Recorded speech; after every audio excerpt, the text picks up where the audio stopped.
दोस्तों, मेरा नाम सत्य प्रकाश है। मैं आपको बता दूं कि मैं एक बस ड्राइवर हूं और जब मेरे साथ ये खौफनाक घटना घटी तब उस वक्त मैं एक नया बस ड्राइवर ही बना था। दरअसल उस वक्त मैं एक नया ड्राइवर बना था क्योंकि मेरे पास भी पहले एक बस ड्राइवर थे, लेकिन बाद में उनकी तबीयत धीरे धीरे बिगड़ने लगी थी, जिस वजह से घर का सारा काम और बस ड्राइविंग का भी पूरा का पूरा काम मुझे ही संभालना पड़ता।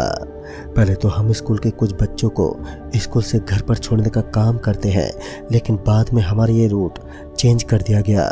दरअसल उसके बाद हमने हमारी बस को यात्रियों से भरकर शहर से गांव का रास्ता तय करना ही ठीक समझा। लेकिन उस वक्त मैं काफ़ी नया ड्राइवर था और पहले तो हमारा रूट दिन में सेट किया गया था, लेकिन बाद में हमें 2 काम और सौंप दिए गए। मेरे साथ में मेरा दोस्त निखिल भी था जो कंडक्टर का काम करता था, क्योंकि उसे बस ड्राइविंग का काम ठीक से आता नहीं था, जिस वजह से मैं उसे एक कंडक्टर का काम करवा लेता और वह उसे काफ़ी आसानी से कर लेता। वह मंगलवार का दिन था। उस दिन हमें जब रात को सफ़र तय करना था, दरअसल हमारी बस एक लंबे रूट पर चलने वाली थी जो आसान नहीं था। हमारी बस का सफ़र गंगानगर से होते हुए वापस सीकर से लक्ष्मणगढ़ के लिए रवाना होने वाली थी, जिसकी दूरी बहुत ही ज़्यादा पड़ती थी।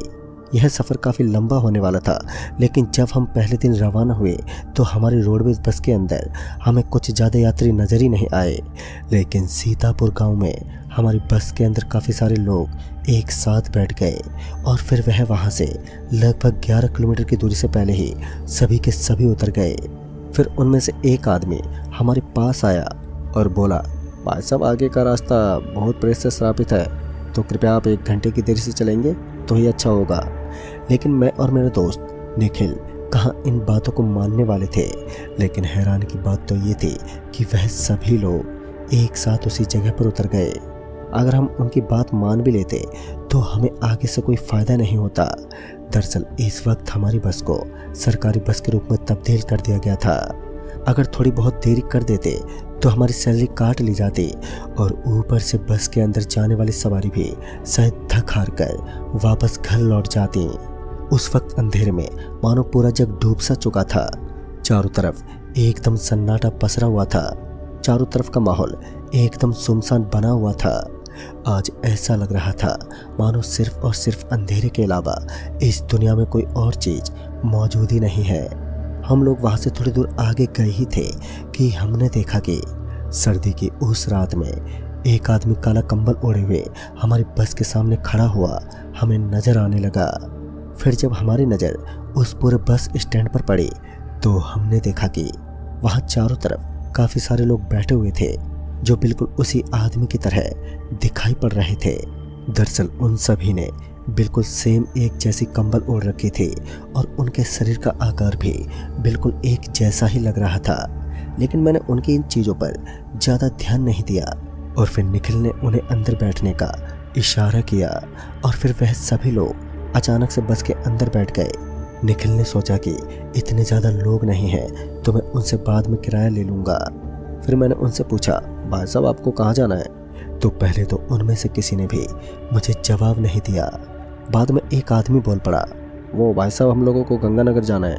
उस आदमी की आवाज़ काफ़ी ज़्यादा भारी लग रही थी और उस आदमी के बोलने का अंदाज भी काफ़ी धीमा था, जिस वजह से वह आदमी थोड़ा अजीब लगने लगा। लेकिन मुझे इससे कोई फ़र्क नहीं पड़ा क्योंकि हमारी बस के अंदर दिन में ऐसे कई लोग बैठते हैं और उतरते हैं, तो मैंने उस आदमी पर ज़्यादा ध्यान नहीं दिया। फिर मैं आराम से बस को ड्राइव करने लगा, लेकिन निखिल लगातार उस आदमी की तरफ देख रहा था, जिस वजह से मैंने निखिल से पूछते हुए कहा, अरे क्या हुआ, कोई भूत देख लिया है क्या? लेकिन तभी निखिल ने कहा, यार, मुझे इस आदमी में भी कुछ बहुत बड़ी गड़बड़ लग रही है, क्योंकि ये सिर्फ एक जगह पर बैठा हुआ है और तो और मुझे इस आदमी की सांस लेने की आवाज़ भी सुनाई नहीं दे रही है। और सच में कुछ ऐसा ही था।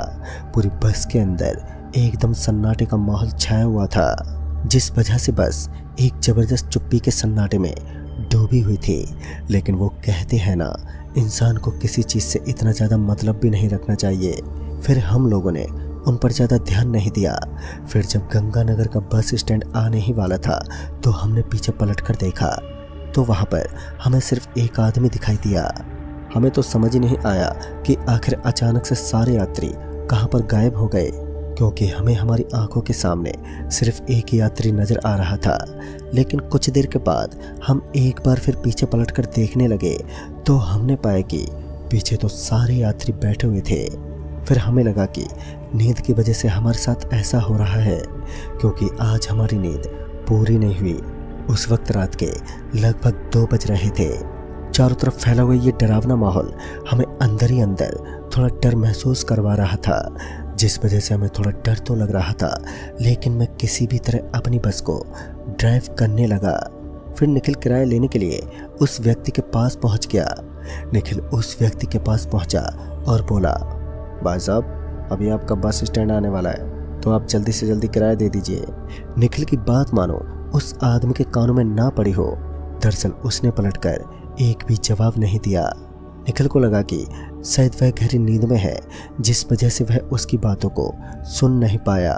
तभी निखिल ने उस आदमी पर अपना हाथ रखा। जैसे ही निखिल ने उस आदमी पर अपना हाथ रखा कि निखिल को जोरदार एक बिजली का झटका महसूस हुआ, जिस वजह से वह पीछे की तरफ से गिर पड़ा। तभी निखिल की एक जोरदार चीख निकल गई, जिस वजह से मैंने बस पर जोर से बस का ब्रेक लगाया। ब्रेक लगाते ही वह एकदम से चिल्लाने लगा। दरअसल निखिल ने मुझे बताया कि उस आदमी के अंदर मानो एक बिजली दौड़ रही है। मैंने उस आदमी पर अपनी निगाहें डालना शुरू कर दिया और फिर धीरे धीरे उस आदमी के चेहरे से वह कंबल हटने लगा।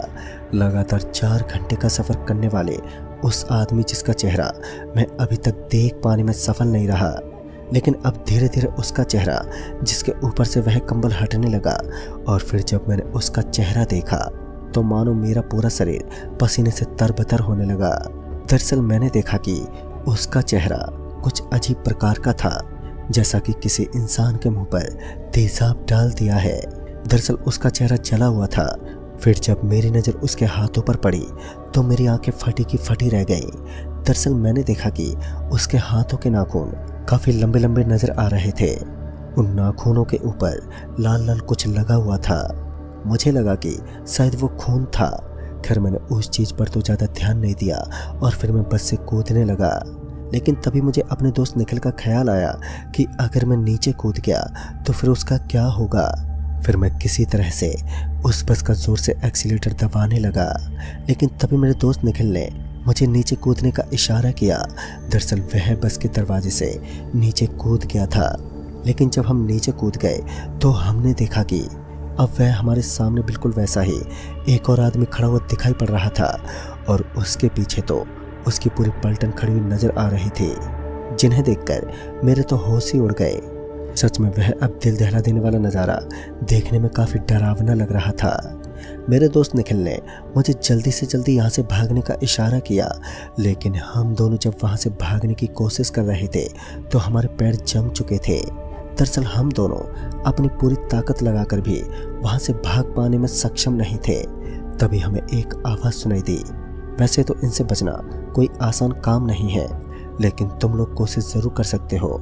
और फिर जब हम पीछे पलटे तो हमने देखा कि उसी कंबल में लिपटा हुआ एक आदमी जो हमें कुछ ऐसी बातें बता रहा था।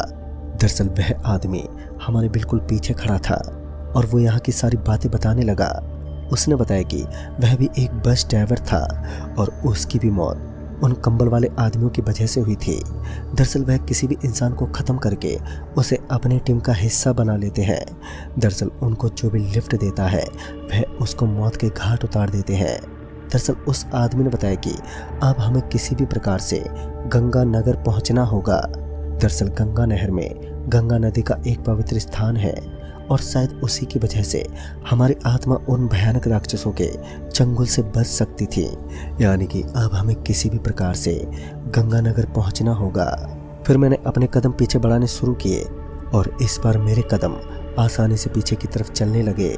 अब मेरा काम सिर्फ इतना था कि मैं किसी भी प्रकार से इस बस को लेकर गंगा नहर के उस किनारे के पास पहुंच जाऊं जहां से गंगा नदी का पवित्र पानी जाता है।